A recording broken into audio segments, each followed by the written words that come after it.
This is Mike Ungerman, and I'm with the Central Florida Computer Society. And we are starting our monthly technical SIG. It is October 22nd. Paul Colton, who says he's going to leave us in 5 minutes. And Donna Armitage, who has just joined us. No video, and you're muted, Donna. Unmute and say hello.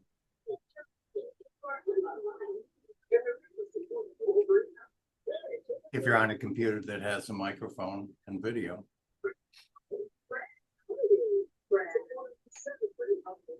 Yes, no computer with a microphone and video. You're more than welcome anyway.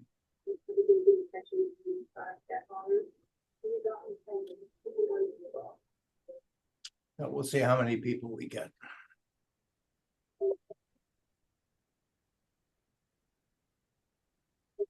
I can see I'll be editing out a lot of dead air space.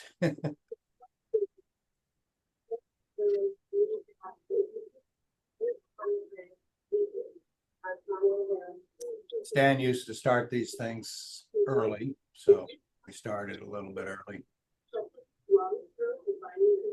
So we'll see how many folks stop by tonight.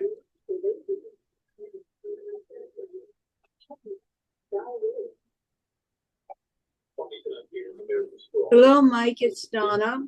I came in to say I got this link. Is it going to be the same link every month? Yes, we don't normally change it unless we start getting people that decide to Zoom bomb. All right. Well, I have surgery tomorrow, so I don't know how. I don't know how long I'll be around tonight, but we have to be up at very early our time to get there. So yeah. I'll listen, but I'm probably not going to participate. I don't have anything new to share. Okay. Well, I wish you well. And thank you. All right.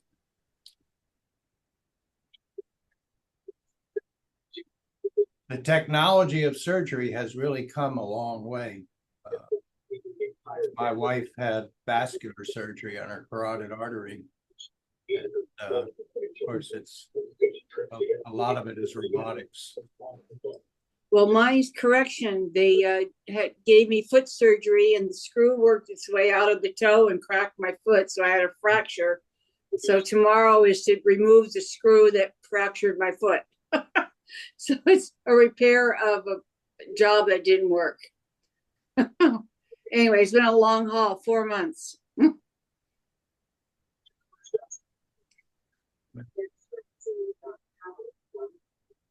At our age, it's one thing or another.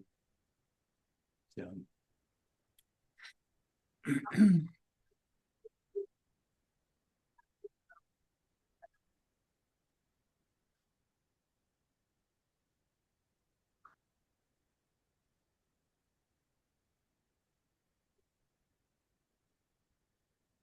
Here comes Drew.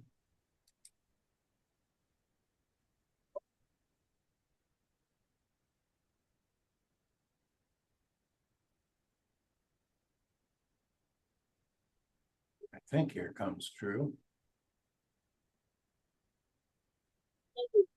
There's Drew, or Drew's dog.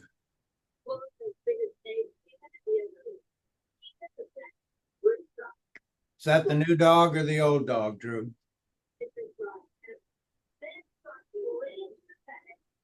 Well, he went away. Oh, there you go.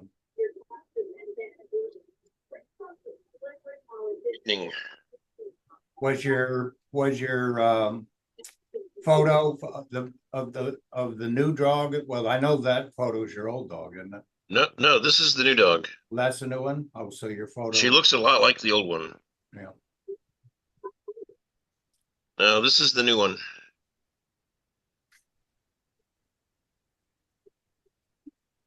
That's probably the only picture I have so far. Her lying on her bed.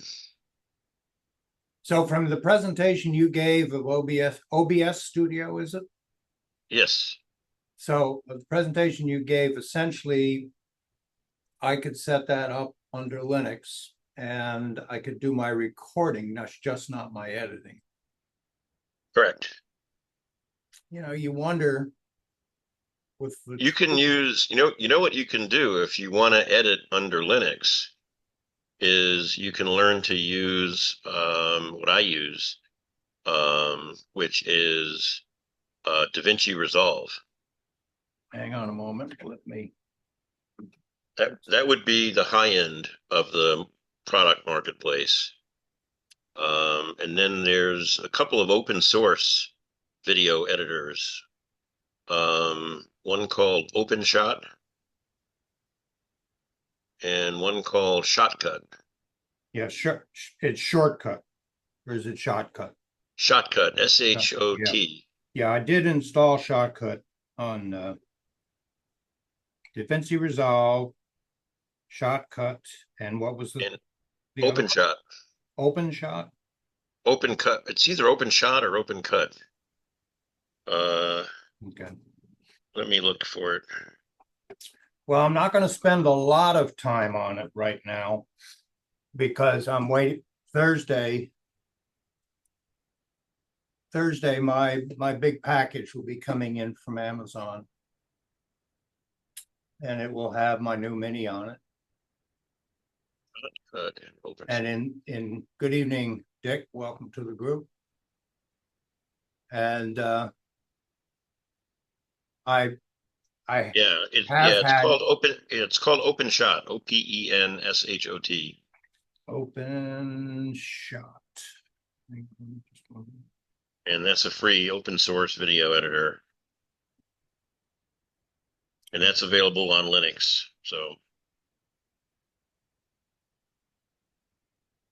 they claim to be an award-winning program. Well, award-winning is what you make it. I don't know what awards they've won, but they've claimed to have won something.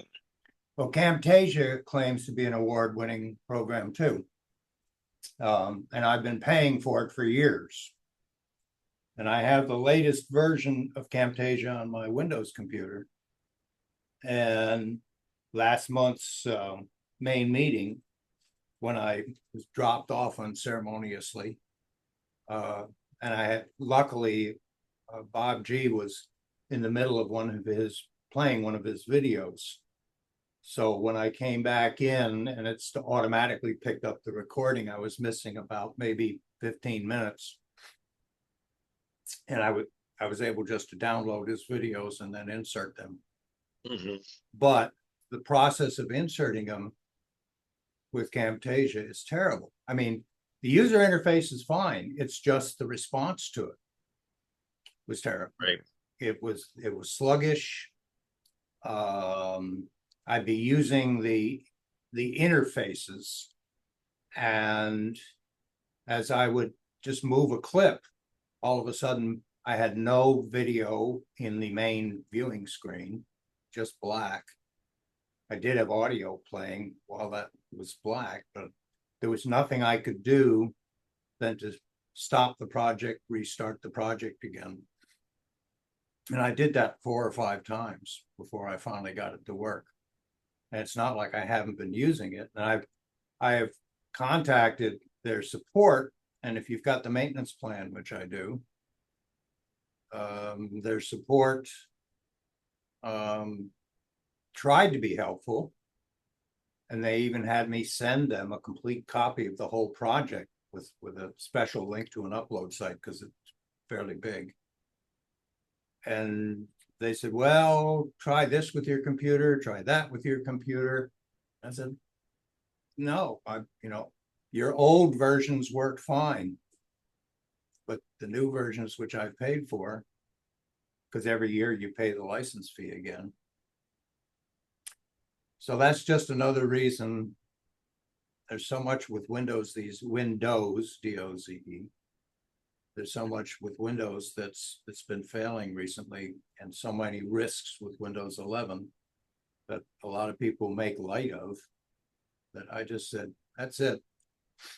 I've been talking about going to Linux since we started the Linux SIG, 3-4 years ago now, and then stopped it after we've been doing it for 18 months. And I've been playing with Linux on and off on my notebook and my second desktop. So yesterday I said, okay, in preparation for getting my new mini computer, I'm going to take this desktop computer and I'm just going to wipe it. And I'm going to put Linux on it from scratch because I hadn't installed it from scratch a long time. Linux Mint is up to version 22 now. Mhm. And I just wanted to go through the installation again. And it's working fine. I had no problems whatsoever. Yeah, it's that's Mint is what I run most of the time. I just did an install of the new Debian edition of Linux Mint. They're in the process of considering breaking away from Ubuntu Really? and using a Debian-based core. And they now have, if you go to the Linux Mint website, you can download their Mint Debian 6. Is that a like a beta? No, it's a full release. Really? It didn't come up when I went to the website, but they're promoting 22 right now. Yeah. I hate to do that though, because one of my biggest complaints about Windows are all the changes and problems. And if I literally set my new main computer up and set it up as I was just about to do with 22 on Thursday or Friday, and get it all set up and all configured and all the rest of that. And then, oh, by the way, there's a new version. It's on Debian. And you can't convert. So if you want it, you've got to wipe out everything that you've just done and start over again. And that doesn't make any sense to me. I'll look at it. Yeah, it's I'll put I'll paste the Put it link into the well, go on the BBS, go to Linux, the Linux channel, and just post it's there. I see you put it in chat, but yeah, I'll put it up on the Linux SIG as well. The they say that it stands for Linux Mint Debian Edition, and the goal is to ensure that Linux Mint can continue to deliver the same user experience if Ubuntu was to ever disappear. Whether that means that they separate from them or Ubuntu disappears, I don't know what that means. I don't think Ubuntu. It says it allows us to access how much we depend on Ubuntu and how much work we would involve in such an event. So this is they call it an alternative to Ubuntu Debian Edition. It aims to be as similar as possible to Mint, but without using Ubuntu.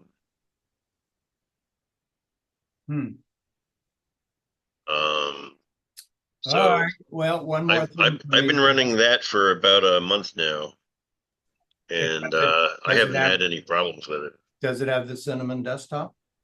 Yes, it does. Good. Well, are you really worried that what Ubuntu is going to go away? Well, I'm not, but apparently Linux Mint is. Well, there's so many of us who use it. The 22, everything works beautifully. There's no problem at all. Yeah, it's a nice release. So I'm very happy with it. You could take the going away of Ubuntu two ways. You could say that there's already some kind of a rift between the two organizations, and they may part ways, or Ubuntu, I don't think would just suddenly go out of business. Well, Ubuntu uses the Snap Store, and Linux Mint does not. They'll use Flatpaks. Flatpaks more, yes. Right. And so what is the Debian version using? Debian can run either one or both. But it doesn't come with either one. It's good soup. What's the meat? Chicken or? I don't know what I used. Okay. All right, well, something for me to consider, I guess. Yeah, I would load it in a virtual machine first and play with it. Hey, aha. I have not played with a virtual machine since John Kennedy gave his presentation well over a year ago, maybe a year and a half. I tried it. I tried it on Windows and wasn't very happy with it, and I tried it on Linux Mint and I wasn't very happy with it. I wanted Windows to be able to run Which virtual machine software were you using? VirtualBox. Yeah, that's what I use. So the real question for me is going to be whether I run Quicken in a Windows virtual machine or not. Well, you can take Wine. you can take the license code that came with your desktop computer that you're no longer using for Windows and put that into a Windows virtual machine so that you have a licensed version of Windows running in a VM, and then you can run Quicken in there anytime you want. Assuming it's stable. Quicken does really strange stuff these days. It's not the Quicken of old. And the almost every other time that I start Quicken under Windows, the only thing it'll run under, they are updating modules. You know, you get the permission to make changes pop up almost every time, and that's at least once a week. So for the virtual machine, if you put software in it and then you save the machine, you come back and the software is in the same condition it was when you left. So it's going to have to connect out through the network back to Quicken. They're going to see that it's an older version and ask for permission to update it. Mm-hmm. But I guess when I save the virtual machine, it'll be the updated version. But the other option that I have is my wife is a realtor and she runs her own version of Quicken on her own Windows machine. She has a Mini. I bought it for her last year, but get rid of her old Mini tower, medium tower. And it's been running fine, but each of us runs our own Quicken, makes our own posts, and then I print out the reports and give them to our CPA. And my thought was, well, I could just stop running Quicken completely and then use AnyDesk and control her computer, log on to it, and then I do all my transactions in hers with a major category and then subcategories. So it would just be Mike and then Mike this, Mike that. So that's another option. And that way I'm not running Quicken at all on any of my computers. So I'll figure that out. Well, I'm sort of waiting to see how many we're going to pick up tonight. I just had a little power fluctuation and now my TV went off. Oh. I have my DVR and my cable modem and everything on a backup battery, so when the power flickers, they don't go out. But my TV is right now not plugged into the right. It's plugged into the UPS, but not into the battery. I don't, it only comes with 4 battery protected plugs. Yep. And 4 surge protected plugs. Yep. And I'm already using all 4 of the battery ones. I got those octopus plugs from Amazon.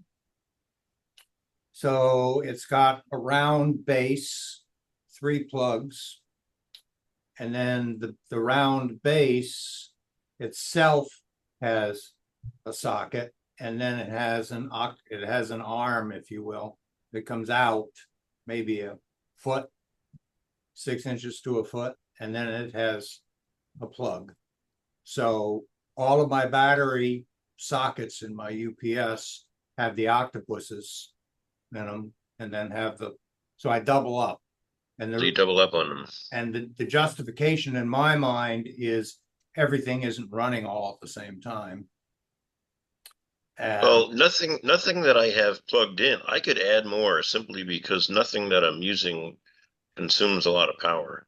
You Yeah. know, I have my Magic Jack, my DVR,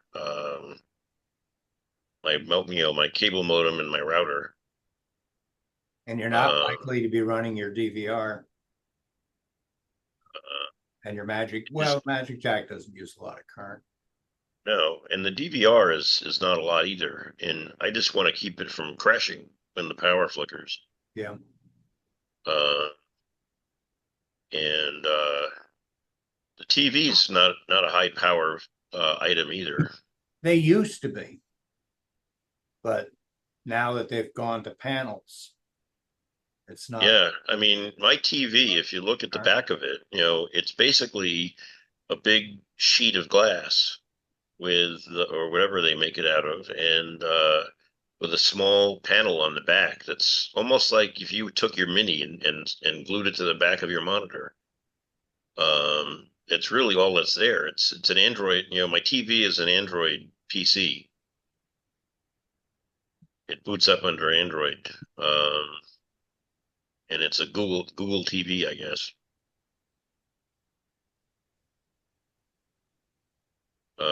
So it uses very little power. It wouldn't be a problem for me to add a plug to the battery and plug it into the proper side so it doesn't turn off. Hey, I'm watching history.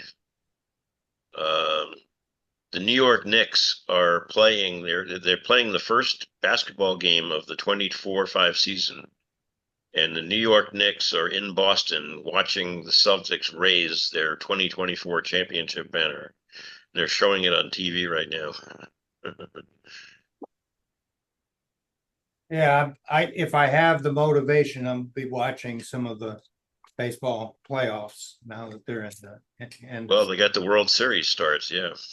So They came real close to having a New York series. oh, has it already been decided? I guess I missed it. Yeah, it's the Yankees against the Dodgers.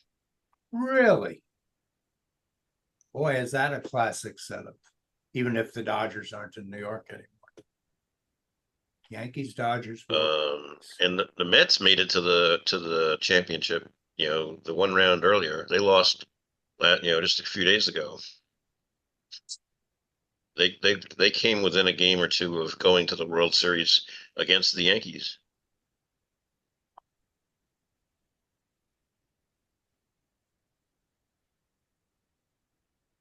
So I'll be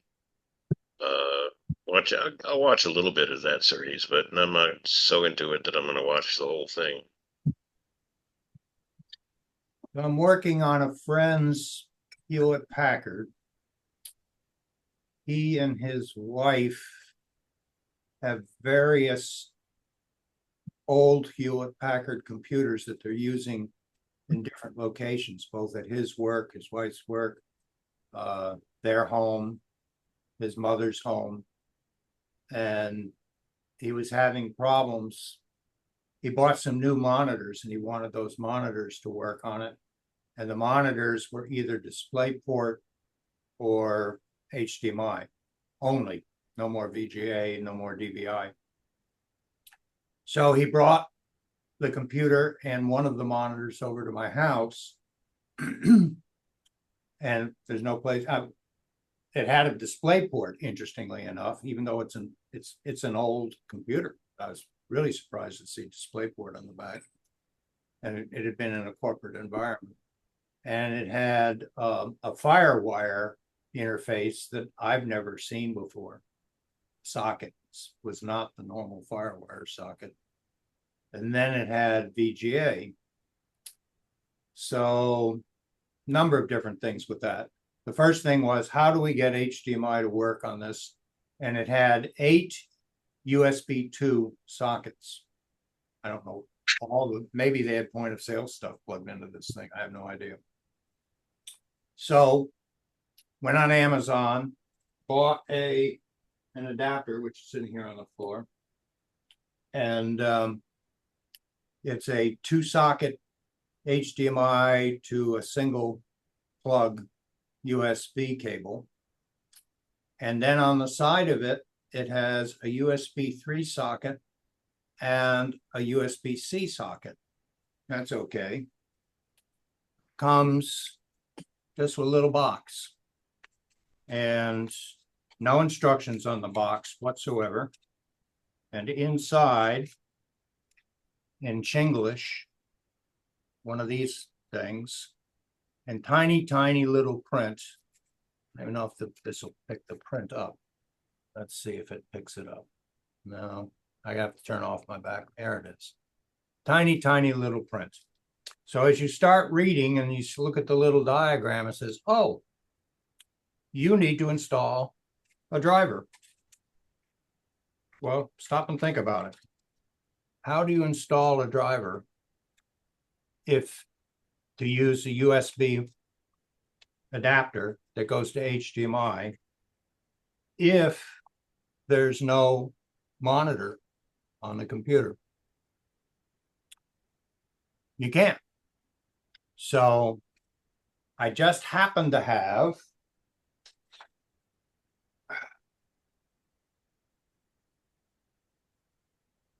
and remember, this is the guy that's trying to divest himself of excess tech. Let me turn this full thing off. Let me go my background here to none. Okay. Now I can see whatever it is. You're holding a monitor. This Oh, is a little tiny one. it's a little 8-inch VGA monitor. Oh wow, with the old blue cable. Yep.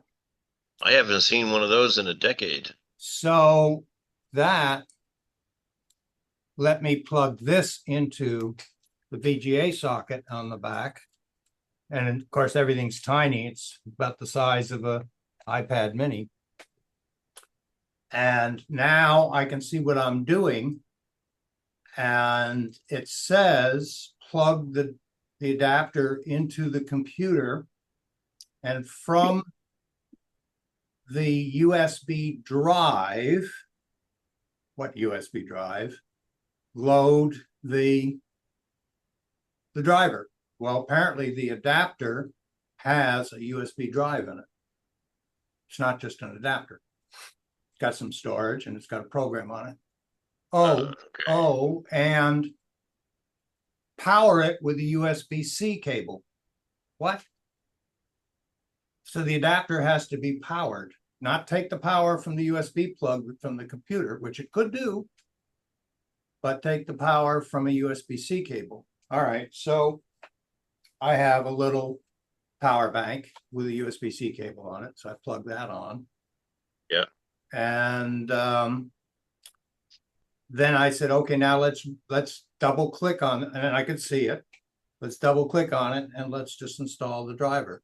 No, wouldn't install. It just sat there with the little windows round and round and round and round and round. So once again, back to that tiny little slip with my magnifying glass. And it says, oh, go to this website and download the driver if you need to do this manually.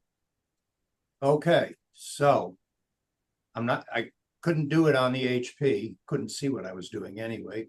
So I over to my Windows computer, type in the web address, and immediately Malwarebytes pops up and says this site could be dangerous. CR4RW WA3SG said. And if you're there, can you give me a quick signal report? Can you mute yourself? And I'll just mute you for a second, Drew.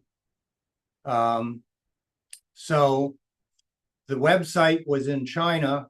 The URL description was in Chinese characters on the tab.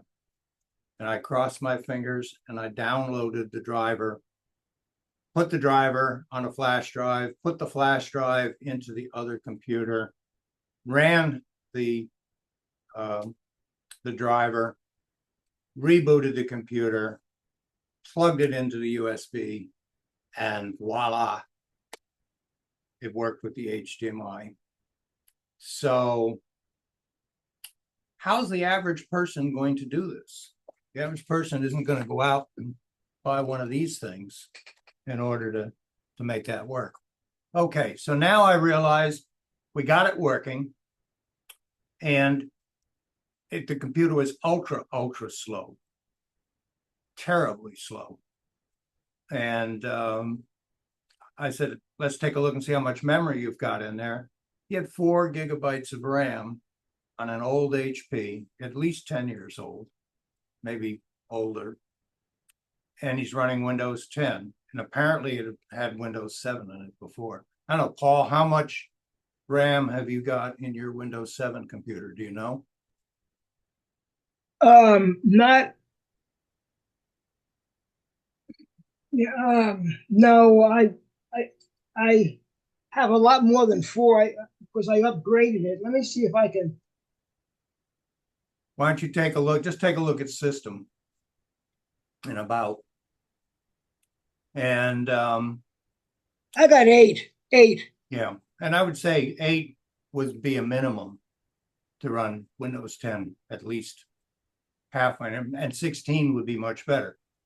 So I looked up that is with DDR3 RAM, and I went to Amazon and I looked on 16 gig packages, 2 8 gigabyte sticks, and it was same day delivery for this morning. It was early this morning when I did it. So the sticks came in at about 1 o'clock. I put them into the computer and I immediately got all kinds of bells and whistles going off. Power supply fan went up to maximum, like it was drawing massive load of current, and big red light on the front panel lit up. I've never seen a red light like that on the front panel of any computer, but it's got it. That's not good. So I figured, okay, put the 4 gigabytes back in. I went to the Crucial website. Crucial is a RAM manufacturer, and they have a detector on their site that'll tell you what you've got installed on your computer, assuming it's running. And they'll tell you what models of their RAM they are selling memory for. So it basically says you can put in 2 gigabyte sticks or 4 gigabyte sticks, and it has 4 sockets. So to get 16, you got to put 4 4s in. So took the order, did the return slip. I'll take it back to UPS tomorrow, and I ordered 4 4s. But since that kind of RAM is kind of not the stuff that's easily available, it's a 2-day turnaround. So I had to wait till Thursday to get it, and we'll give that a shot. But I had forgotten that the older computers and the architectures only, in some cases, the largest module. Is this a desktop or a laptop? It's a tower. The tower, okay. Yeah. It's sitting here on the floor behind me, all open up. And then over my shoulder is one of the HDMI monitors. And on the floor is the adapter and the power supply. And I'm surrounded by computers again. So. Yeah, I just looked up the other day. Yeah, I'm gonna probably do the deal. I have 32 gigs in my Windows 11 machine, and I use all 32 gigs of it. So Amazon has a deal right now for $171. I can get 2 32 gig chips to upgrade me to 64. Wow.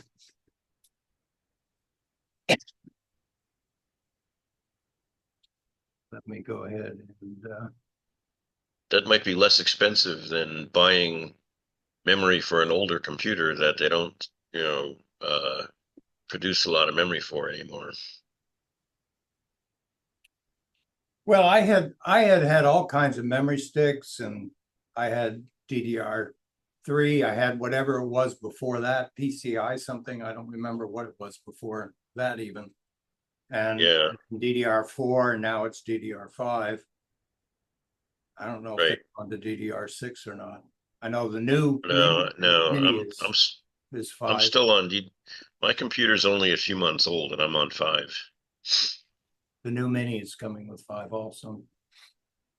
And interestingly enough, B-Link on their website says that their architecture, coupled with the Windows 11 operating system, uses 24 gigabytes of RAM more efficiently than 32 gigabytes of RAM. Now, I'm not certain how they do it, what they're doing. Probably doesn't extend to running it under Linux, but that's the configuration. It's coming with 24 gigs of RAM. 24 gigs. Which to run Linux, that should be Right. So you're gonna okay. get a Windows 11 license, probably even a Pro Yeah. license. Yes. So you're gonna be able to use that in a virtual machine also. Probably, although I'm wearing my tin hat now. Well, I really don't want to run Windows 11. Not with all. what you can do is if the machine arrives with Windows 11 already running on it, before you scrap it and go to Linux, go into the Microsoft Store and load that program that lets you see and print out and save your Windows license key, so that if you want to put it in a virtual machine, you know what it is. I wonder if that license key would work with 10. I doubt it. I've You're gonna got do is what 10. you ultimately do is import that license code into your Microsoft account, and Microsoft is going to automatically recognize it as an 11 key. Yeah. And the other thing would be, again, just depends on how paranoid I am. We know that Windows 10 is not supposed to be supported after October, whatever it is next year. And there's people talking about a new version of Windows 10 to come out. I guess it'd be 25 something. And the theory behind that is that it's going to have a limited life. And at the end of that life, it's going to force you to either buy the support, which increases every year, or switch to 11 and not give you any choice. Remember the days of Windows 10, running Windows 7 and being forced to get Windows 8, or running Windows 8 and being forced to get Windows 10 and buying or downloading utilities to prevent that from happening. The company that makes Rufus just came out with the beta. It's in beta, a version of Rufus that overrides the new. Microsoft just released their ISO.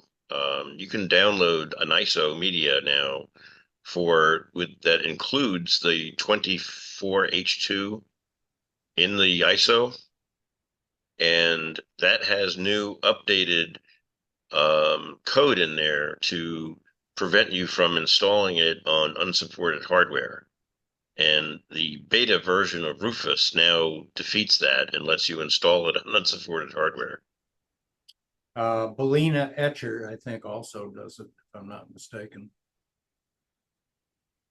But no, I'm going to make the switch. Fingers crossed. Donna knows how far back I've gone with Linux. But worst case scenario, Mike, you could buy a $200 mini from Amazon with Windows on it. $149.95. Yeah. In fact, I was looking yesterday, and there's actually an under $100 mini now that you can get. I was looking. Yeah, I mean, I'm about to. I don't know if I'm going to buy one, but there's that company that makes the that comes pre-installed with the operating system to run Pi-hole. It's called Raspberry Pi. You can buy the Raspberry Pi 5, which is the newest model, with a kit that includes everything that you need. It's only $130.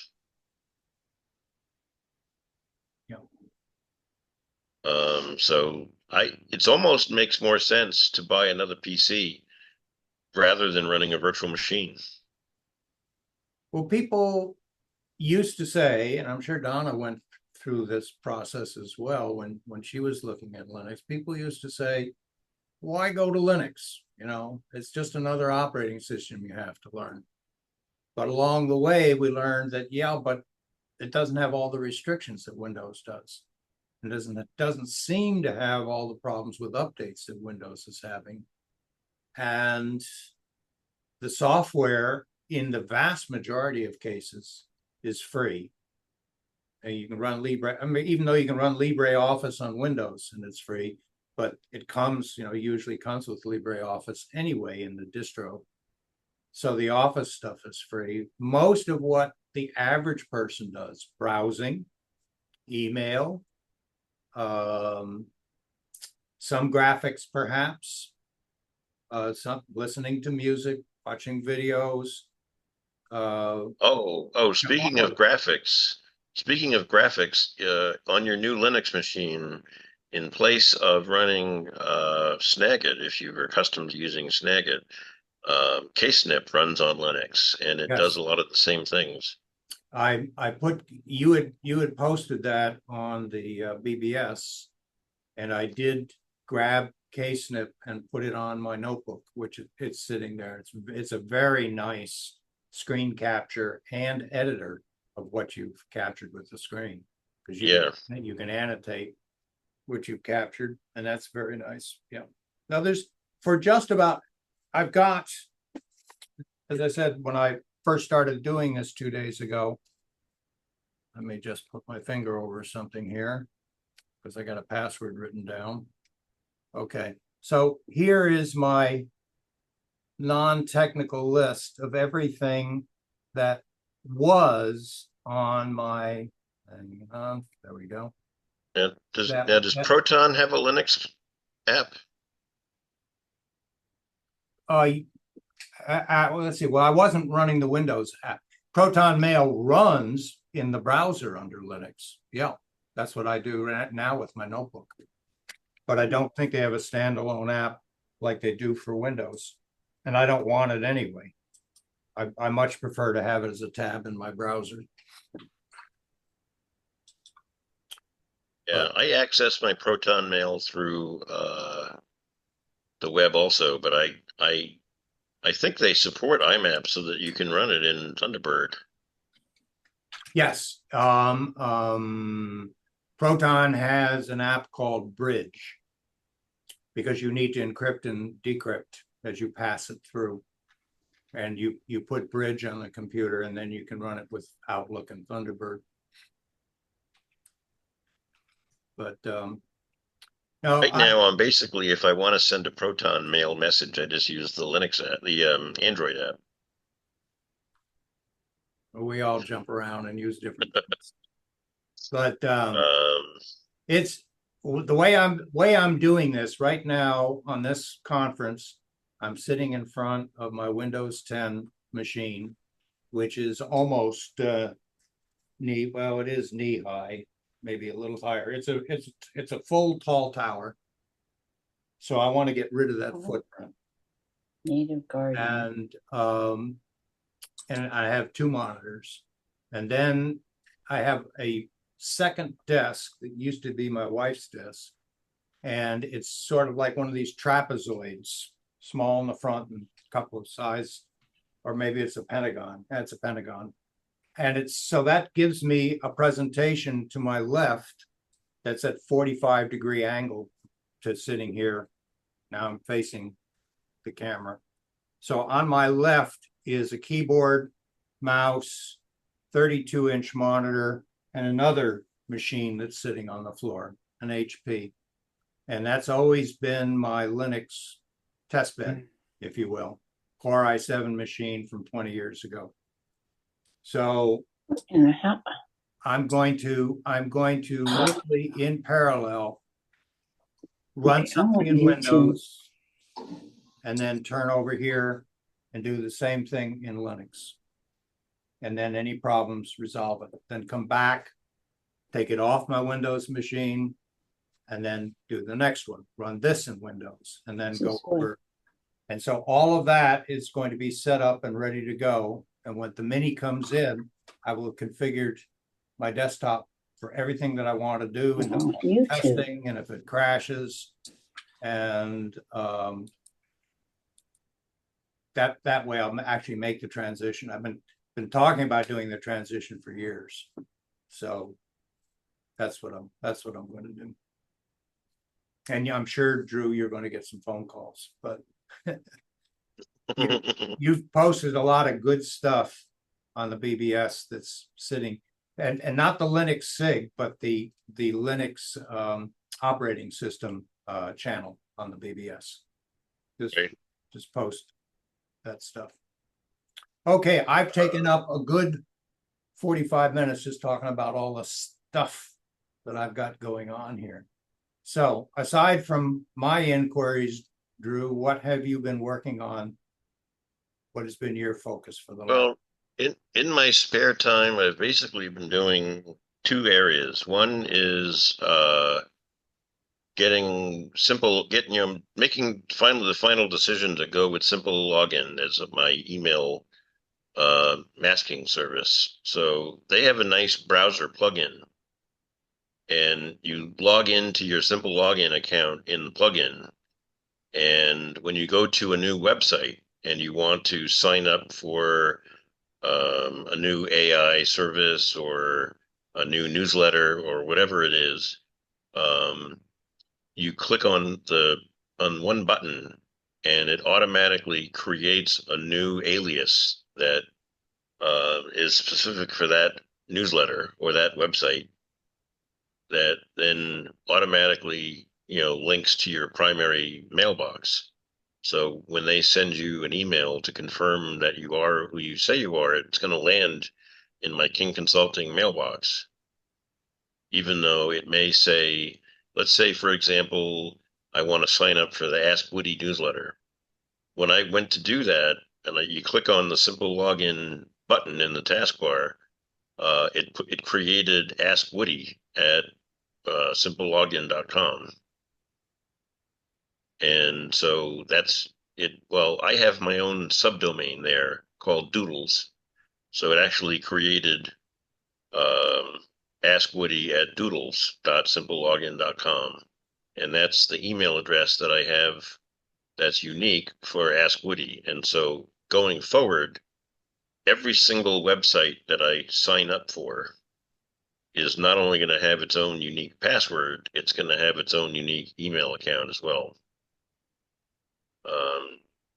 That way, if I get unwanted email from some site, or they get hacked and I start getting spammed, I have a Gmail account that's a secondary account of mine that just started getting spammed about a week ago, and Google is throwing 99% of it in the junk folder. But I'm getting about 20 emails a day. And many of them are infected with virus. My Avast antivirus is quarantining a lot of them. And this is why one of the things that prompted me to say, you know what, I need to start separating out everything that I sign up for into its own email address, so that if I get spammed like this, I can turn it off without impacting my primary mailbox. And is this second, something that would be conducive to doing a demo in our November main meeting, where you could yeah, capture setting up an alias and then using it? That's what you and I talked about just the other day that I'm going to do in November. Okay, good. Simple Login is an open source company run by Proton. I didn't know that Proton ran it, although maybe they bought it, but it. Well, 'Cause I can logins log now in. have- I can log into Simple Login with my Proton account, Right, but I don't know if Proton actually owns it or they bought it or they just set up a. or maybe they spawned it or created it. I don't know. Yeah. Um, It was around for a while and then Proton Mail came out and did a promo for it and said, this is a benefit for those people. And as if I remember correctly, even the free Proton Mail can do what, up to 5 addresses or something like that in simple login. so yeah, the Simple Login for free gives you 10. Oh, okay. But what's different is they if you want to be able to receive mail, then you can receive up to 10 different alias addresses for free. If you want to be able to send mail as that alias and protect your primary email when you are sending mail, then you have to pay for it. And that's a good demo too, because I've already forgotten how to do it. You walked me through it that time, so. Yeah, you basically what you do is on their website, you create a what they call a reverse alias. And you use the reverse alias address as your sending address. So instead of sending it to your Mike Ungerman account at Proton, it gets your email address is embedded in an email that will really go to Simple Login, and then Simple Login will changes the header so that when you get the mail, it appears as though it came from my Simple Login alias rather than me. And we probably should have recorded it. We did a little test back and forth to see how that works. But that would be kind of like a 2-part, an overview of what simple login looks like, what it looks like, on the website when you first go there, and how you would use it if you had absolutely no connection whatsoever with Proton Mail. Just somebody who wants to have some aliases they can use. And then talk about what's free and then talk about what's paid. And then show the link to Proton and how it functions with a Proton login and the benefits of Proton and the fact that somebody can have a Proton address. I know Donna's played with it for free and get 100 emails a day, if I remember correctly, something like that. Yep, I have the basic Proton Mail, and then I have a free 5 gigabyte Proton cloud storage. They give you 1 gigabyte for free, and then they give you incentives to get up to 5 gigabytes for free. And that's what I've done is I've gone up to the 5 gigabytes free. So if I needed to securely send you a file, I could do that through my Proton account. It says on the Simple Login website that they are powered by Proton, and Simple Login is the product of Proton AG, registered in Switzerland under an open source number. So it's technically an open source organization, but it is somehow powered by Proton. That'd be interesting to look up. Maybe I'll do a Gemini inquiry on it. But I can remember Simple Login being available prior to me ever setting up a Proton Mail account. And I was using it just for alias stuff, and I was forwarding it to my Gmail account. Okay, it says here, Simple Login project was started in 2019. Okay. And the Simple Login company, Simple Login SAS, was created in 2020. And at the beginning of 2022, Simple Login joined Proton, a Swiss privacy company best known for Proton Mail. That's how they did it. Yep. So that's how it happened. Good.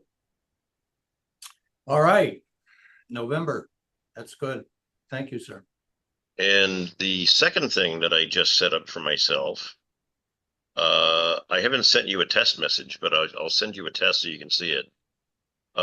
There's a company called, God, what is it now? At the tip of my tongue, in my email folder, it's called FlowCrypt. And FlowCrypt. FLOWCRYPT. And they specialize in easy to use and implementation of PGP encryption for your Gmail.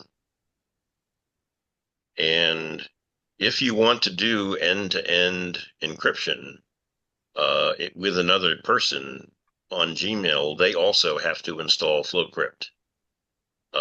And it gives you a one-click button to create a new PGP encryption key, and it installs it into your Gmail account. And so when you are, if I were to show you my Gmail login page, my email page, in the upper left-hand corner, you have that button to create a new email.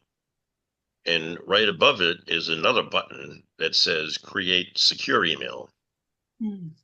And any email that you send with that button gets encrypted with PGP, your PGP encryption code, and it automatically detects if the recipient that you are sending the mail to has a known published public key, and if they do, it grabs it.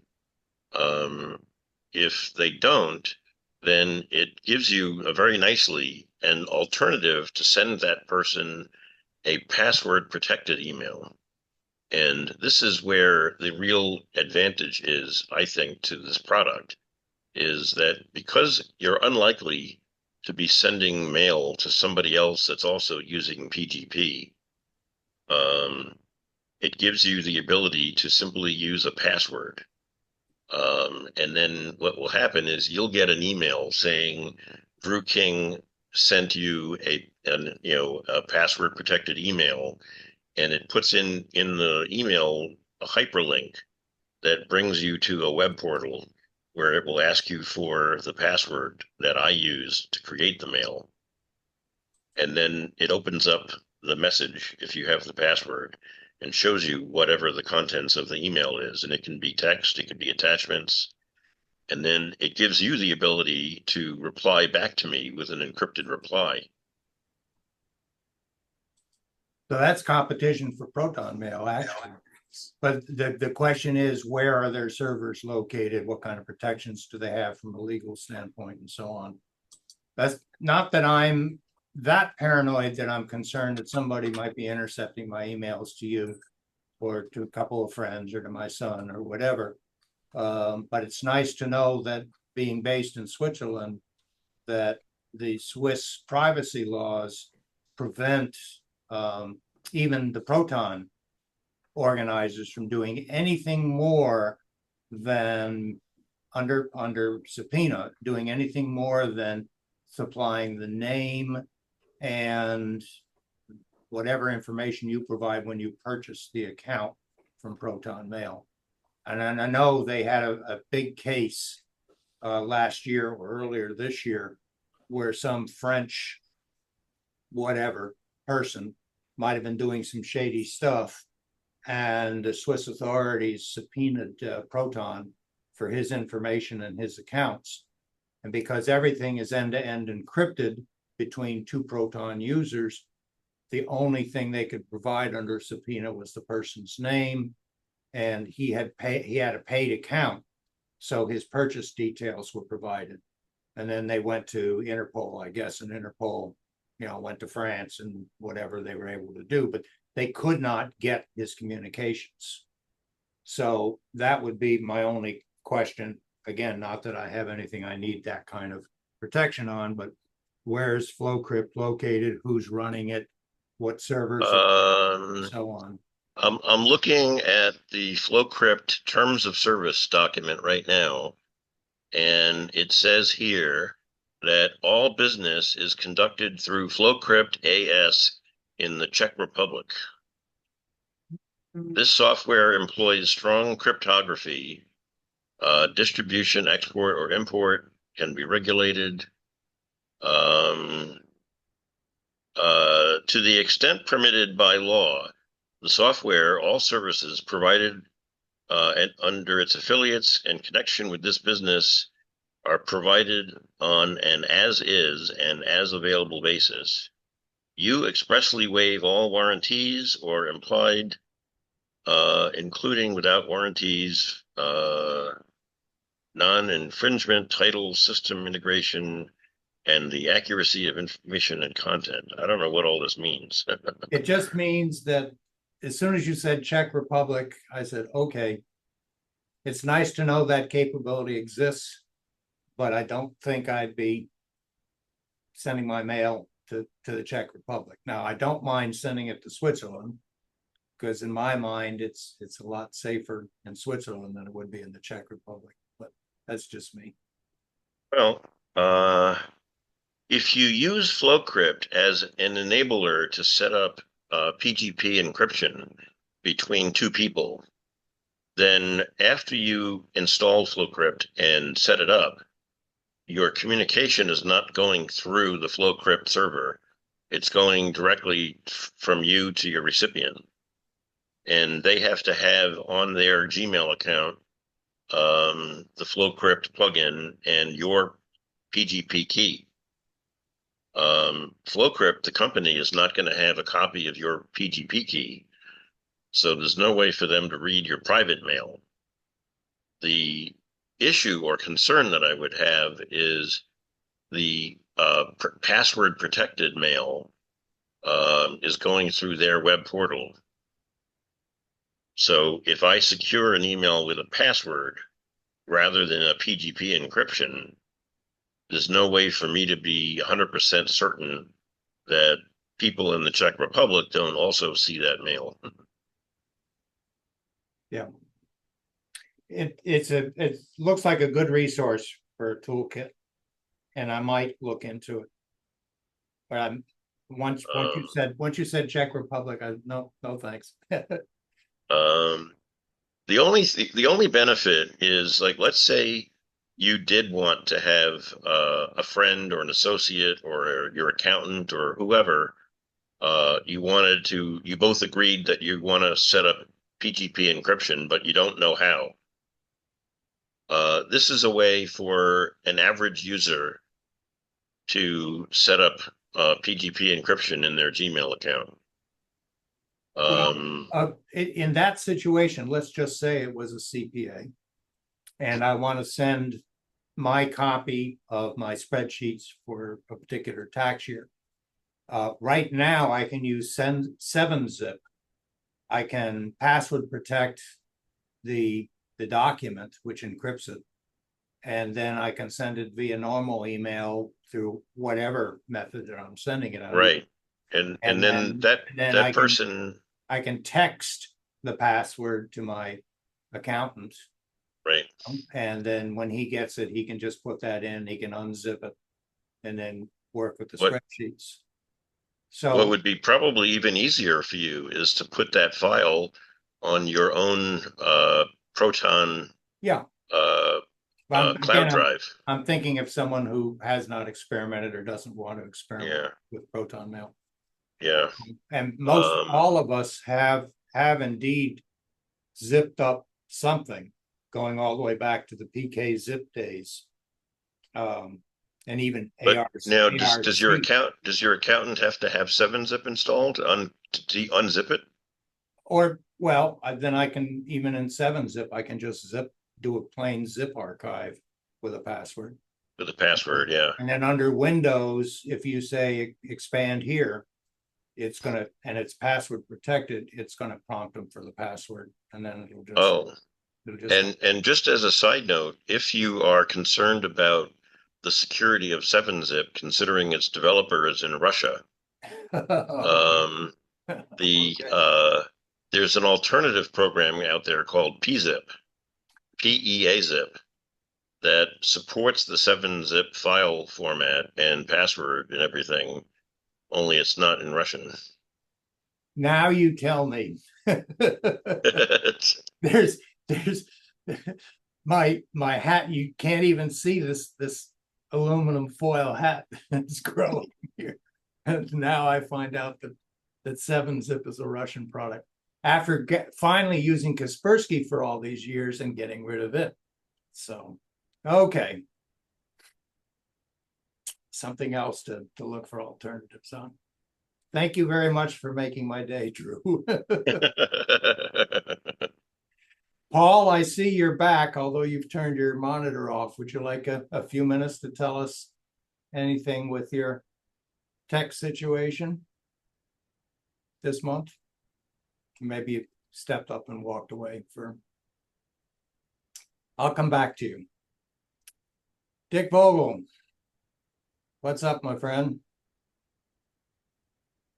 If you're still with us. I don't hear him either. Yeah, he just on. Oh, he went away completely now. Something happened. Now, interesting. Oh, there you are. There you are. No, I see you. What's up, Dick? Not much. just sitting back and listening to all this. I just sit back and enjoy the conversation. I'm not messing with Linux right now. Don't have any plans to change that. You've got Windows 11 now, is that correct? I have Windows 11. I've had no trouble with it. There was another alert on 24H2. On 24H2, I think it was Corey Holtzman, if I'm not mistaken, had a video, or it was Britec, Britec, their channel. And another blue screen situation was discovered within the last week. If you had certain Western Digital M2 type SSDs installed, some unique characteristic of just those particular models. I think they were the 2 terabyte SSD. So it's probably going to be recent computers unless somebody bought them. And it was the Western Digital Black, but not the Black Pro SSDs. And just anybody who had them and got the 24H2, all of a sudden, boom, blue screen. And they're thinking, oh, this must be this blue screen thing that everybody's talking about. And it turns out it's yet again another blue screen situation. In fact, I rushed in here to make sure that I didn't have one of those SSDs on this computer, which I don't. But there's an awful lot of holes coming out of Microsoft's development lately. And almost every expert that's out there that has a YouTube channel is saying, hold off on the 24H2 if you can. But it's good that it's stable for you.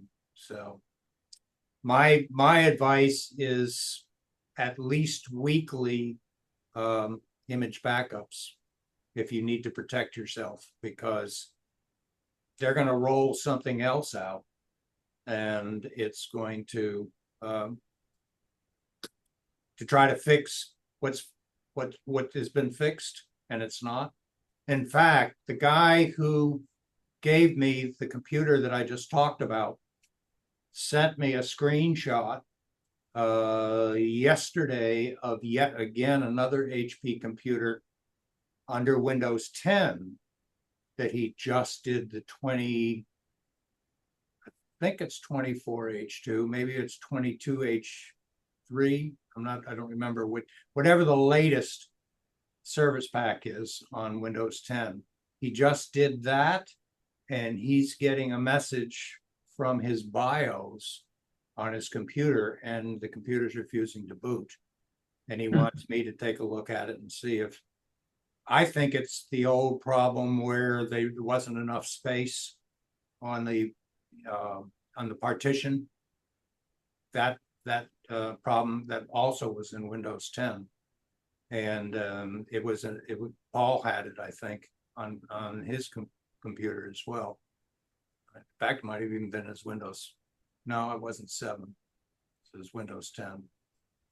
But I think all of this stuff, and let's just say the last year, the stuff that's been coming out about Windows 11 just convinced me, and my paranoia convinced me that I'm okay.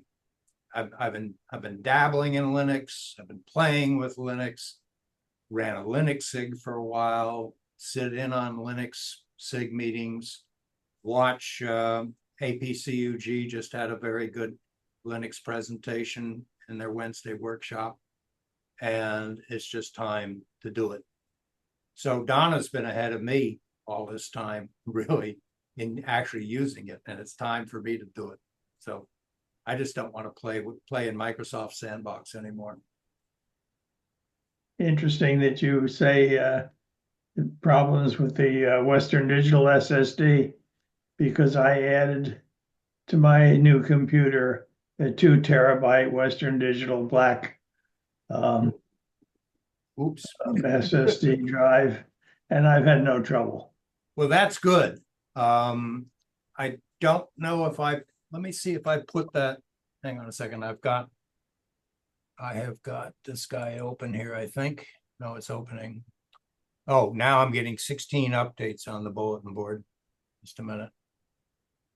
I'm pretty sure I posted it. If I can share the screen. Let me get into it and go to Windows. Well, here, I'm going to share and go look at the same time. So this will be a good demo of the BBS and one of the reasons why we use it. Okay, is that showing up? Yep. Okay, so for those that haven't seen it, and it's a promo for the CFCS BBS on Discord. CFCS is selected, and you can see we've organized it into major classifications, and then under Windows, let's see if I have it. Let's see. There is one thing another thing that came out recently, 8 reasons to avoid the latest Windows 11 update. Hint, they're all bugs. But let me see if I can go back. No, I did not. No, I did not post it. So I'm going to have to go to YouTube and go back to my history and find it. Let's see which this one is. Known issues and fixes for Windows 11 version 24H2. By the way, I think we talked about this a little bit at the last Windows SIG, or I put it in the chat. Learnmicrosoft.com. If all you do is just go to learnmicrosoft.com, even if you're not on the BBS, and then you drill down in that to the Windows 10 or 11, whatever you have, you'll find a section that says known issues and notifications.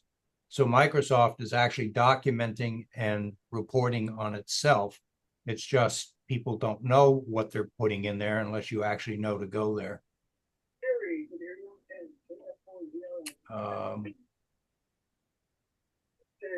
We were talking a little bit about you, Paul, about the update that would not install. That was under Windows 10. Is that correct? Yeah, I'm just coming back on now. I was going to hold on here. Let me get set up. I was going to eventually bring that up. I was hoping, I'm glad you did, that, I had that Windows 10 update sitting on my desktop here for a couple of months, I guess, and never made it over to Mike's house to get the partition straightened out. And then it just disappeared. And then on the 16th, which is a Wednesday, a couple of days ago, it just wasn't there anymore.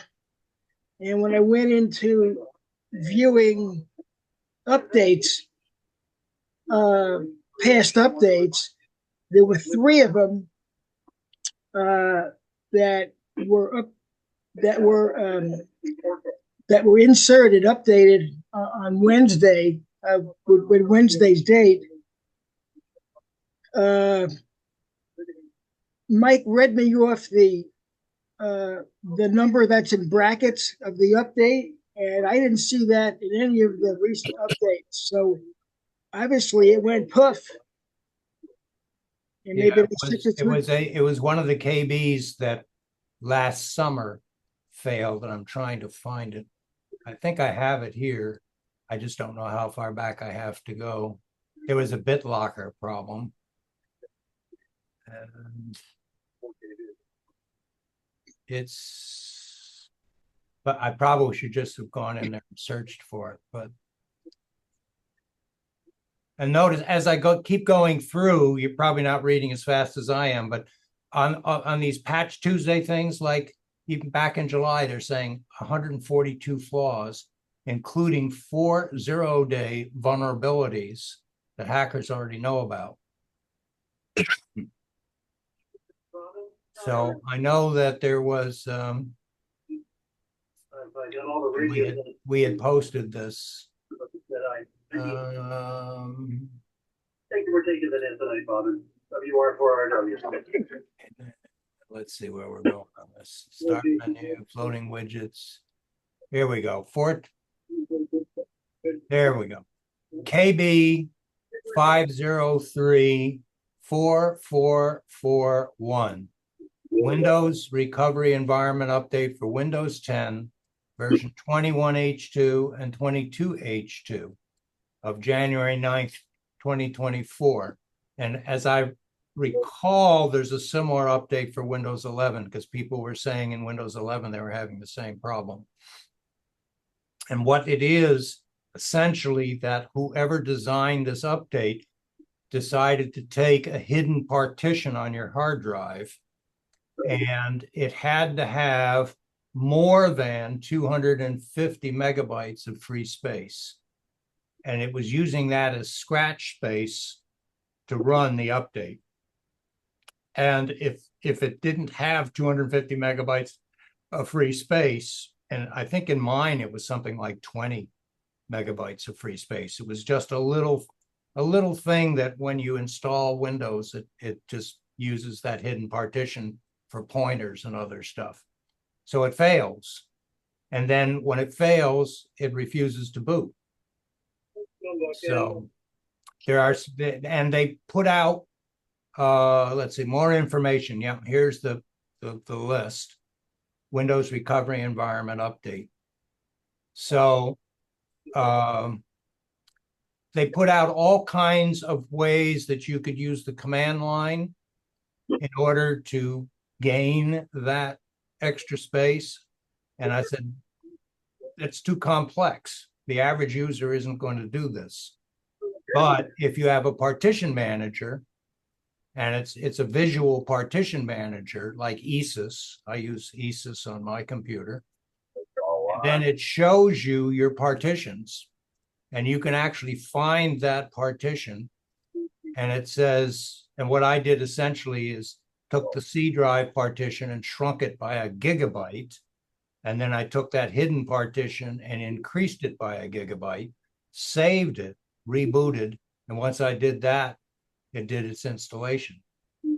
Now, Paul is saying that he doesn't have the problem anymore. The only thing I can think of is that a subsequent update from Windows did download, and when you rebooted it, installed itself, and the problem went away.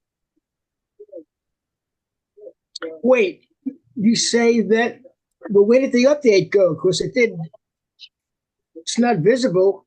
Well, it didn't get installed. It didn't, so they eliminated it themselves? I don't know.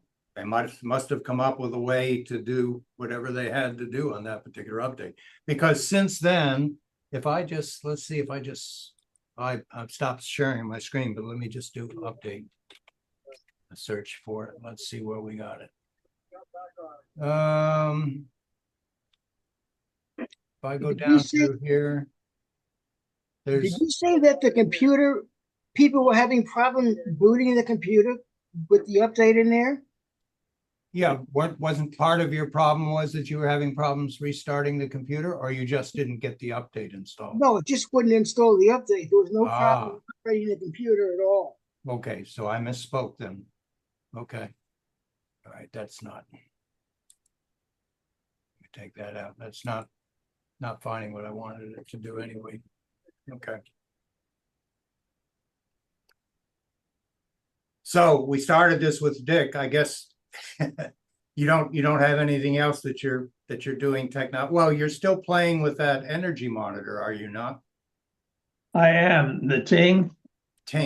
yes, and it doesn't really report anything at the moment, so I'm pleased with that. Does it let you configure it to your cost per kilowatt hour and then give you kind of an estimate of what your energy bill should be? No, not that I've been able to discover.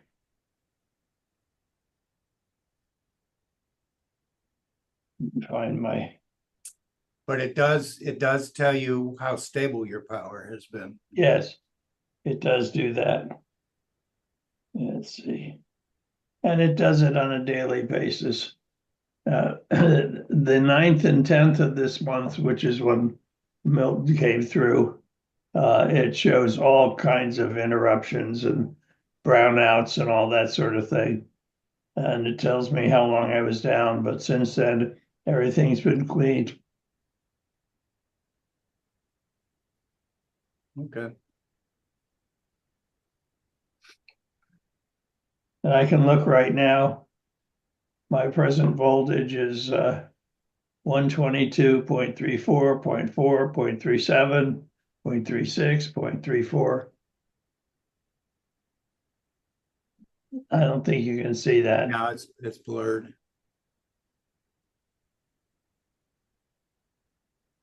Well, that looks pretty good. Something I'll have to look into. Well, it was free. Yeah.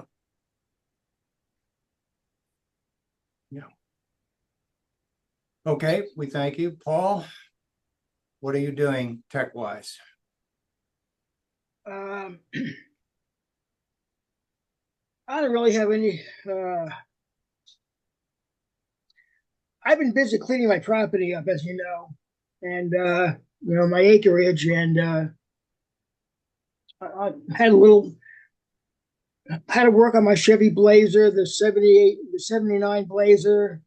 I had to pull the spark plugs out and clean those once a year because they carbon up, because it just idles basically around here. That's my farm vehicle. And what else? I worked on the rear brakes on the Jeep. I have to sand those about once a year so they don't grab.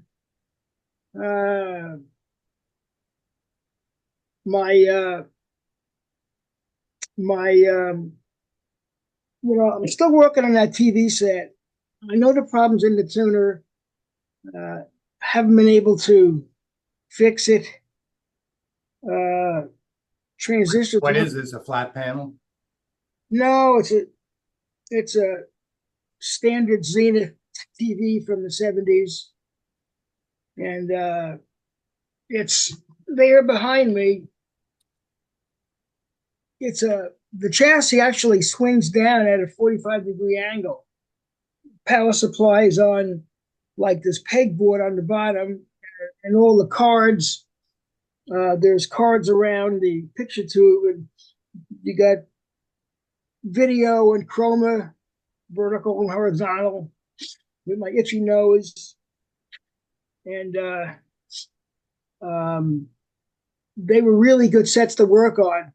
Really pretty easy, but this thing's got a strange tuner problem. I'm sure it's the tuner. I've got curve tracer. I've been banging on this thing. I just had to step away from it for a while. Maybe I can come back with some new ideas, but I've really thrown everything at it that I know about.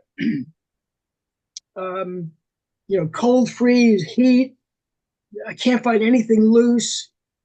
The transistors check good with a meter. They check good on it with a curve tracer. I mean, it should work. It doesn't. So, these are tough problems. What else am I working on? I'm working on my Windows 98 computer crapped out, as you know. I haven't pull that out yet. I don't use it much. There's a couple things on it why I keep it around that I want to stay with. And it feeds my monitor that it's got two inputs. It's got a digital input and an analog input. And I can switch back and forth. So my Windows 7 machine, that's a digital output, and then the Windows 98 is an analog output. So they're both connected. I can switch back and forth. I don't turn it on very much, but I got a couple things on it that I kind of want to keep around.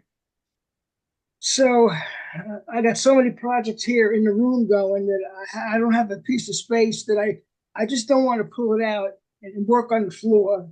I can hardly work in my room anyway. So I'm just kind of, it's not an emergency yet.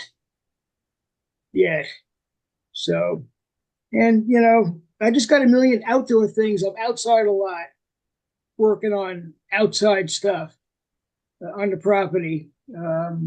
That's a never-ending list. But haven't really been working on too many sophisticated projects here. Probably not going to make lunch tomorrow, by the way.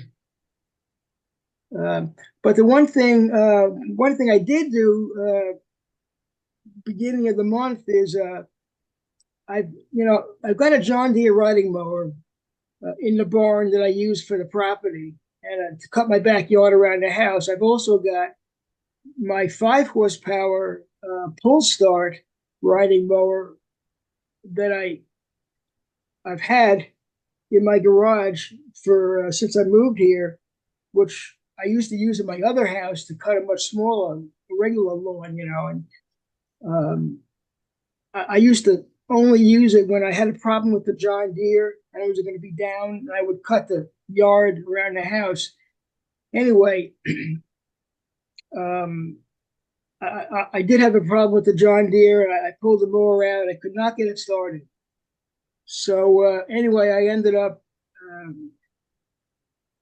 I knew it was something with fuel. And so I finally pulled off the gas tank and the carburetor, and I took everything apart. And I ordered a carburetor kit for it, rebuild kit. And I put that in there. I did it, I got the parts just like beginning of the month.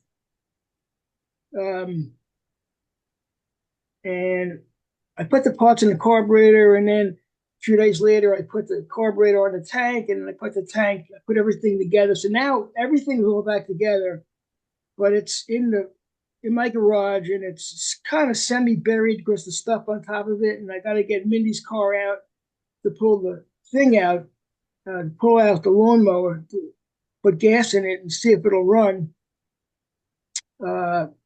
The carburetor was really clogged up with crap. I mean, I don't think it's ever been taken apart. The thing's got to be 40 years old.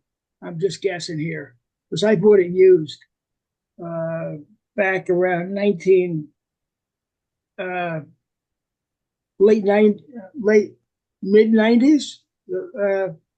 don't know, something like that, maybe earlier, probably. So she's going on another excursion tomorrow. So I'll have the garage open. So I'm planning to pull it out tomorrow. See if it'll run. It should run. I'm expecting it to run. I'm expecting good results. I did have one other little tidbit here that crossed my mind.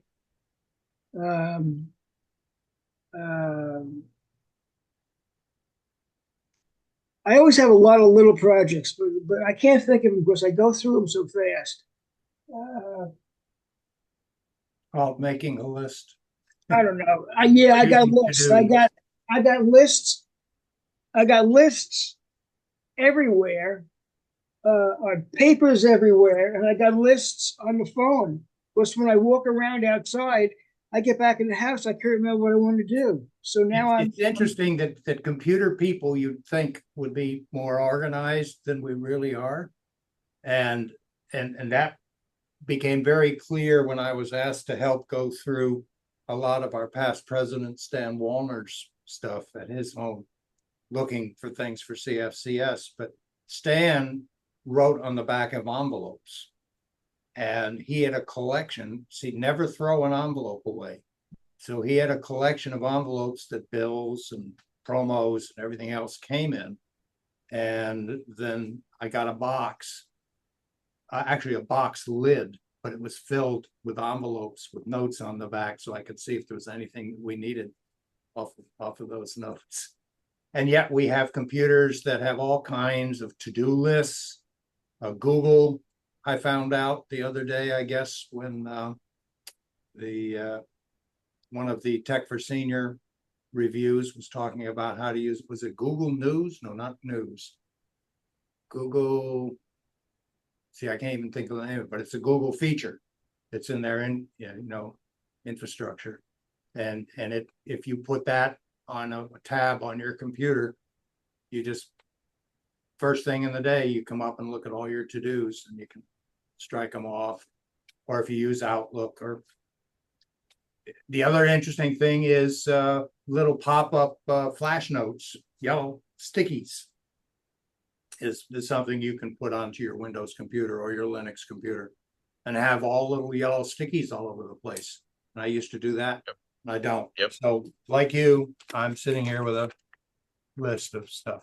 So with all the spam and all that stuff just reminded me, of course, Huey just put something out about spams and everything. So now I've had the third phone call. Steve Harvey, he does that show. He's a black guy, right? Right, Steve. Steve Harvey. Okay, yeah. Steve, Yes, he is. Yes. right. Does that game show? So Yes. I mean, so I get this phone call that says he's Steve Harvey, and right away I know it's a white guy. So he says, "I'm from PHC. I guess it stands for Publishers Clearinghouse." Publishers Clearinghouse. Yeah. And they leave this code, and they go, "You haven't responded from the thing in your I sent you something in your mailbox through the U.S. mail. You haven't responded. Here's the code. Call back." And of course, I didn't call back, but I got 3 of these phone messages already. And I finally, when I had time, I Googled the number. I always Google these phone numbers. I always like to see where they go. A lot of times, anyway, so I Googled it, and the exact message on my answering machine was, it came up on the first Google hit with the exact same, they actually had it recorded, and it was actually right there with the exact same numbers of everything. It was, and so, if some guy called, so that's going around, I just thought I'd mention it just for. My mother-in-law won the Publishers Clearinghouse. I don't know. Back then, was it $1 million? Maybe it was $100,000, whatever it was. She won the sweepstakes. She was certain she won the sweepstakes. Ed McMahon called her, okay, because nobody was at the house when she received the phone call. And she called Joyce and was all excited. "I've won the Publishers Clearinghouse sweepstakes. I won. And she said, "No, Mom, you haven't won the sweepstakes." "Oh, yes. Ed McMahon called and said I'm going to be on the Johnny Carson show and I should get ready to go out to California." And, and this is what, 50 years ago, whatever it was in the late 80s, early 90s, just 30 years ago, anyway, 40 years ago. And she called every one of the kids. And they all, said, "No, Mom, you haven't. And they would not stop calling her. no, you've got to be home and we're going to come to your doorstep and we're going to have flowers for you and all the rest of that. And of course, they wanted her to write a check for whatever it was that they needed the money for in order to process her winnings. And they wanted her bank. I guess they didn't do instant transfers to banks back then, but they still wanted to know her bank account. So anyway, yes, that, we're generations later, hundreds of thousands of people in the third world going to work every day doing these things and these scams. And it still goes on. And people get caught. I hate to say this, but one of our buddies that goes to lunch with us every week locally, I'll leave his name off this group, told me that he was talking to the Social Security Administration on the phone. And they called him, they had his Social Security number, they just wanted him to confirm it. Since they had his Social Security number and they called him, his immediate knee-jerk reaction was not to think that it was a scammer, but to think, okay, it's the Social Security Administration. How else could they be calling me and have my full Social Security number? Because it's on the dark web. And it went from there. It wasn't until they got about 15 minutes into the call and they were talking about him sending some kind of a fee to them, and they wanted him to go to the nearest 7-Eleven or a grocery store or whatever and get gift cards in order to send the fee. And he said, oh, damn, I've been scammed. And he came to lunch with us and told us about it. And right after lunch, he was headed to his bank to make sure that his bank account was okay and everything else was okay, changing his credit cards and all the rest of that. So they're very, very convincing. A few months ago, Go I ahead. got a phone call and she asked for, he or she asked for Mindy, my wife. So wanted to, it was a woman, and I think back, and wanted to know if she got her new Medicare card.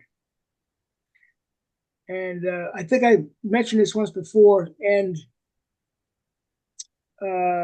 she had her birth date, her name, and I'm not sure if she had her social or not. I can't remember. It's too many months ago. And she had a lot of specific information, and she wanted the numbers of her Medicare card and wanted to know if she got her new card. Now, I know that when we got our cards back way, 50 years ago, 60, 70 years ago, we had our Social Security numbers on the card. And they dropped the social and they issued you new cards with the alphanumeric number, right? Right. So, but they don't just issue cards like your medical card every year. You get one card and you're done, right? So I'm saying to myself, they don't issue other cards. And I opened up her file because I got it right next to me. And I looked at it and I said, this is BS, and I just said, I'm done, And I got another phone call, wanted me to do the same thing, wanted to know if she got her new Medicare card. So I skipped all the talk and I just said to her, I said, and I said it, I'm sure I used some 4-letter words, but I said, this is total BS. I said, they don't issue Medicare cards. I said, I just rattled it right off, and then I hung up, So, But what we don't realize is with today's AI and recording capabilities, all they need is our voice. In fact, somebody watching this video later on, if they get the public link, has our voices. Okay. So you get a call and it's from, I can see on the screen, it says Mike Ungerman and I'm talking now. You get a call from me. saying, hey, Paul, I just got pulled over by the police and I didn't have my wallet with me and I got to make bail. And I really need you to send me a gift card number or something so that I can take the code and I can go and get some money. Enjoy the food. And it will be my voice, and what you have to do, especially with your wife and your family, because they're doing this. Like somebody will call and say that they're somebody else's child and they've just been in an auto accident and they, and you've got to have some kind of a phrase like, okay, what was our first pet?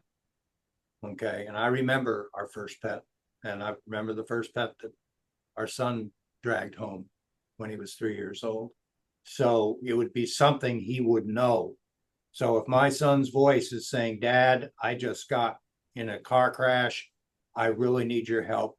Please go to the bank and wire me, I need to have fun, whatever it is, I'm going to say, okay, what's our first pet's name again?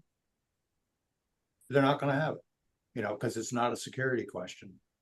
So having awareness that this is going on. And I try to tell my wife, don't, especially if it's not harvested off the internet like this video might be. If it's on a telephone call, just look at the caller ID. You don't recognize it, and say hello in a different voice than you normally would. Hello, something like that. Or say nothing and see if somebody at the other end says something other than click, and then you start to get, they've just forwarded it to the call center. One of my brokerage banks or whatever, which I'm not going to mention, just recently went to a voice ID. A lot of times I call up and they know who I am by the phone number, but now they went to a voice ID. They knew who I am anyway, but now they went to a voice ID, and I completed the ID session. So I don't call very much, so, but I haven't even really tried it out yet to know if it actually works. But of course, they always knew who I am when I call up. It would be recording, So until I get to somebody, to me, that's a vulnerability, because if they catch your voice, because they, now they say your voice is your password or whatever. I don't know. palm print. I know. I think it's the new Amazon with the Whole Food stores just sent me something where they said, okay, next time you go to Amazon Whole Foods, just scan your palm print at checkout.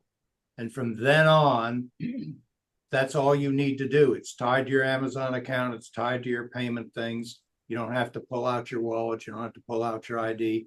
Just go through the checkout, put your palm print on there. It's going to charge you, and off you go. No, thank you. I'm not going to do that. Dick, Where is Amazon Foods? Whole Foods, Altamont Springs has one. Whole Foods. Home Foods, yeah. Well, I thought you said Amazon Foods. Well, Amazon owns Whole Foods. I thought it was Home, whatever it is. It's Amazon. WHOLE. Yeah, Whole Foods. It's in just past the Amazon, just past the mall in Altamont Springs going towards I-4. I know where Whole Foods is. There's one in Winter Park. Yeah. There's one over here by Waterford. Okay. Yeah. What you do is you go to Amazon and you do your food shopping, and then you get it at your local Whole Foods. Yeah, and if you're Prime, you get a Prime discount at the store. So if you ever walk into Whole Foods, be sure that however you ID yourself at checkout, ID yourself, and so you get your Amazon Prime pricing, because it's a discount. Really? Yes. Yes, yeah. Whole Foods is a premium priced supermarket. Mindy goes there all the time. Not all the time. She should be using your Amazon account so that you get a discount. So she would have to charge it? Yeah. Well, does she pay cash? She pulls cash out, pays for stuff. Very few people do that these days. She goes both ways. But at any rate, Yeah. yes, check in. And it's what's nice is you can shop online and you say, okay, I'm going to pick this up in 45 minutes. If you're going to do some additional shopping, you can walk in and pick it up inside, or I'll be there in 45 minutes. You pull into one of the parking spaces and they bring it out to you. But you can walk in and get what you want and then use your Yep. Prime, what I guess phone number or Whatever your ID is. Yeah. or you need, I usually do it on my phone. I just log into my Amazon account on my phone and then I just go through the checkout. But most cases I will, and sometimes they'll have a special with free delivery. now do you need your password or just your ID? No, what I'm just checking that online right now, and it says that your Amazon Prime membership gives you access to Whole Foods. At checkout, scan the QR code in your Amazon app or enter the phone number linked to your Amazon account. Okay. So somewhere in the Amazon app is the way to bring up a QR code.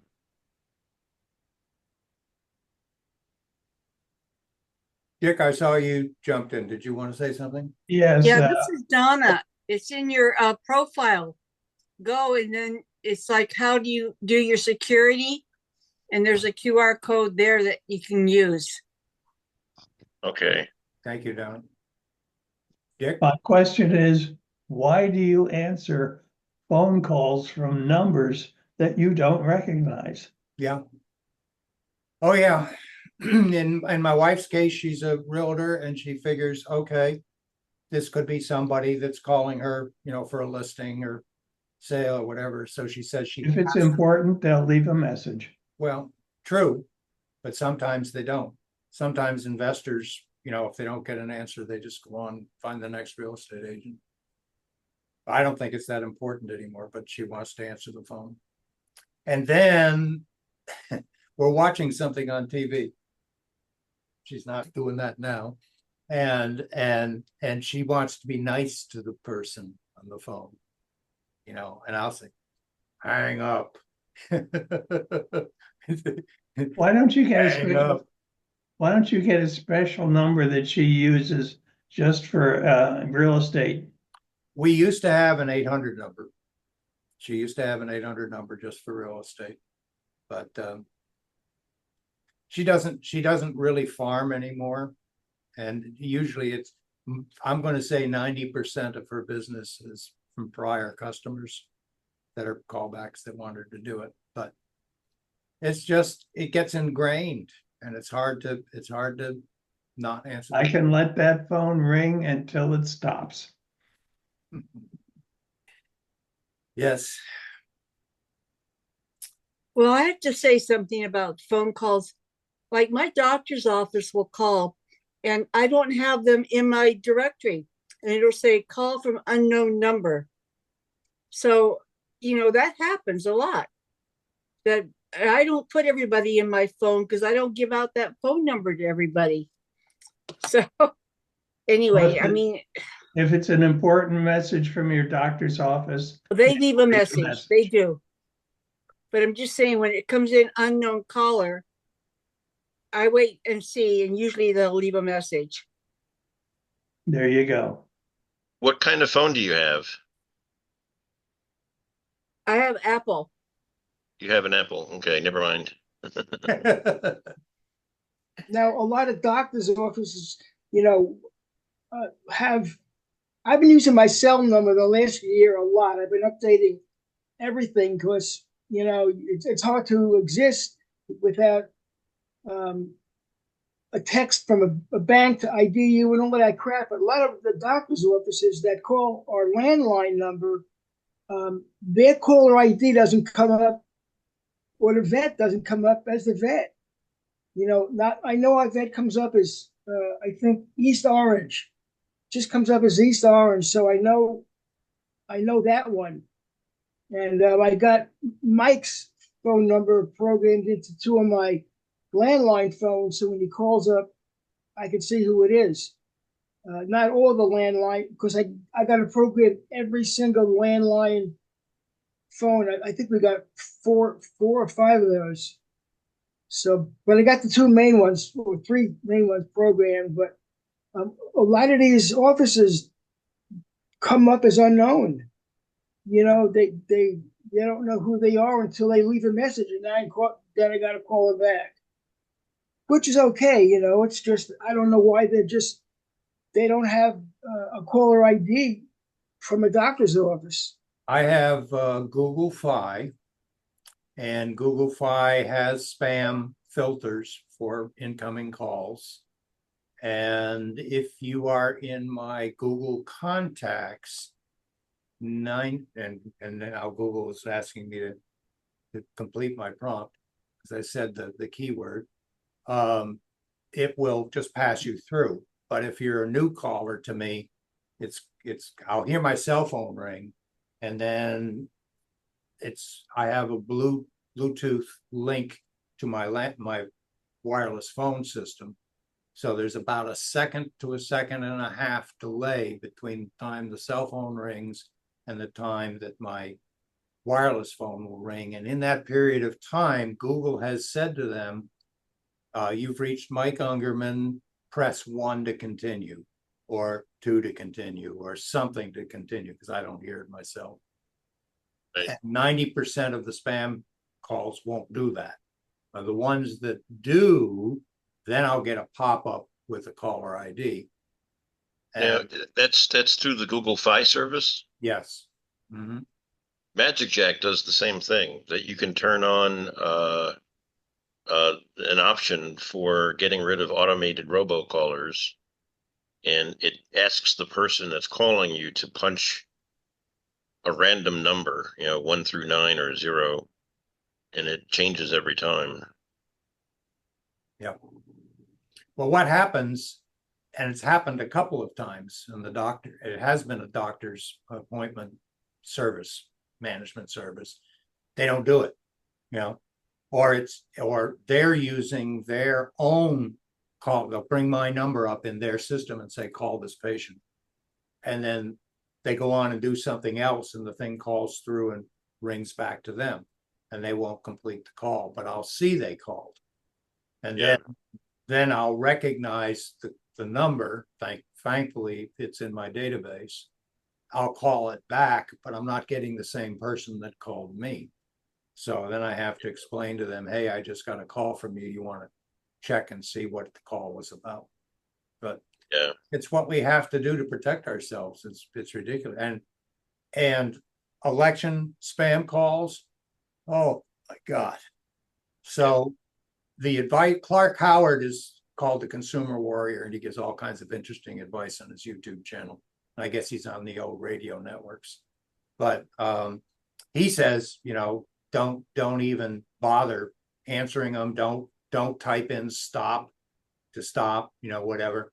But I said, you know what I'm going to, I think it was actually Kim Commando that said, hey, type an amusing little statement in there of some sort. And so I used. Well, would you back up? You're talking about a text on a cell phone or what? Yes, the text. Oh, okay. I used Google Gemini, and I said, give me an amusing poem that I can reply to spammers' texts. So the latest one is a 2-verse poem, and I'll just read this because I think it's amusing. So it says, oh, spammers, cease your plight. Your text arrived with such a fright. I beg you, stop.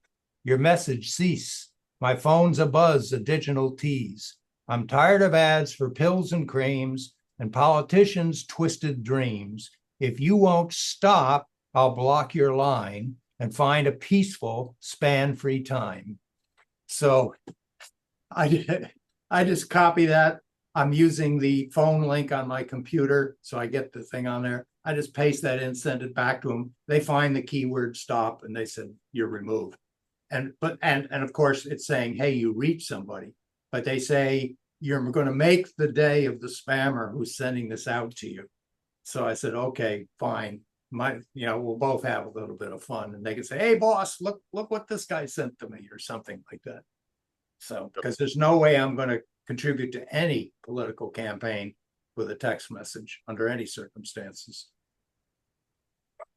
Another option that you have, Paul, if you want to help get rid of spam, is if you have a Gmail account, you get a free voicemail of a free voice number, and you can forward that number to your cell phone, for example. And Google has spam call filtering into their system automatically, and it will alert you. You know, they'll pre-identify known spammers. Yeah, I don't get that much spam on my cell phone. One, couple of week, something comes in I don't recognize. I go over to voicemail. Once in a while, it is a legitimate call that I don't recognize the number. It's not in my directory, and they'll leave me a message. But most of the time, they'll just call, and I'll just let it ring if I don't recognize it as a phone number, and I'll just let it ring, and then I go down to the bottom of my phone sheet, and it says block call, and I hit block call, and then I delete the phone call. But on my cell phone, I don't get that much, just a couple of weeks maybe, but it's my house phone that gets all, because my house phone's been around for a long time. Yeah. Okay, well, we've gone about 2 hours on this, and I think we've discussed quite a few interesting things.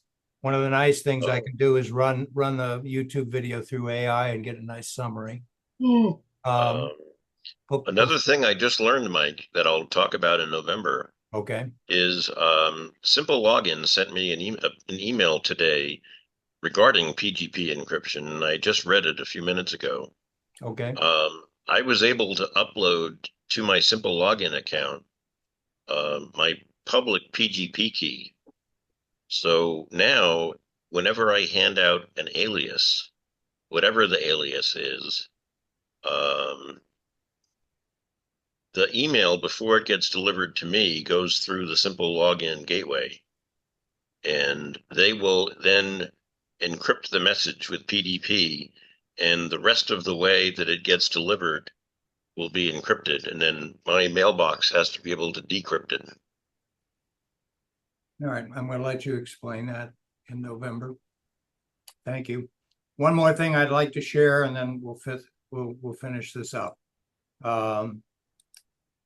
And of course, it's a good screen to show you that we are the Central Florida Computer Society. This is our current website. The first thing I noticed is it is now using not encryption. What do we call it? It is TLS encryption. TLS encryption. So it's HTTPS now. Okay, I was having all kinds of problems getting to it. So apparently GoDaddy figured all that out and took care of it for us. It's hosted on Google Blogger, which is itself HTTPS. But now if you type in HTTPS, nobody does that, www.cfcs.org, it will go to the website. So that's good. That's taken care of an issue that several people had said they were not comfortable going to a non-encrypted website. The other thing, I'm not going to scroll back down for the video, but I'm going to get almost to it. And that is for those of you not on Discord.